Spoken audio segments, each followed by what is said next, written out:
Only positive attitude ನಲ್ಲಿ ಇರೋದರಿಂದ ನಿಮ್ಮ ಲೈಫ್ ನ 99 ಪ್ರಾಬ್ಲಮ್ ಸಾಲ್ವ್ ಆಗಿಬಿಡುತ್ತೆ.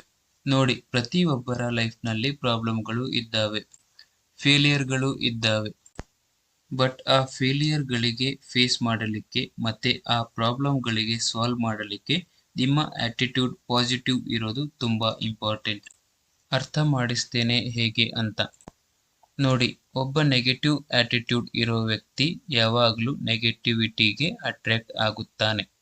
ಯಾಕೆಂದರೆ ಯಾವಾಗಲೂ ನೆಗೆಟಿವ್ ಯೋಚನೆ ಮಾಡುತ್ತಾ ಇರುತ್ತಾನೆ. ಇದಕ್ಕೋಸ್ಕರ ಅವನಿಗೆ ಅವನ ಎಲ್ಲ ರಿಸಲ್ಟ್ಗಳು ನೆಗೆಟಿವ್ ಸಿಗುತ್ತವೆ. ನೀವು ಯಾವುದೇ ವಸ್ತುವನ್ನ, ವ್ಯಕ್ತಿಗಳನ್ನ ಅಥವಾ ಈ ಜಗತ್ತನ್ನ ಯಾವುದು ತರಹದಲ್ಲಿ ನೋಡುತ್ತೀರಾ ಅದು ಎಲ್ಲ ಡಿಪೆಂಡ್ ಆಗುತ್ತದೆ ನಿಮ್ಮ ಆಟಿಟ್ಯೂಡ್ ಮೇಲೆ.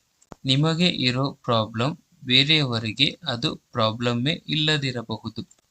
ಇದನ್ನ ಹೀಗೆ ಡೆವಲಪ್ ಮಾಡೋದು ನೋಡಿ. ಎಲ್ಲದಕ್ಕಿಂತ ಮೊದಲು ಅಫಿರ್ಮೇಷನ್ ಮಾಡೋದನ್ನ ಸ್ಟಾರ್ಟ್ ಮಾಡಿ.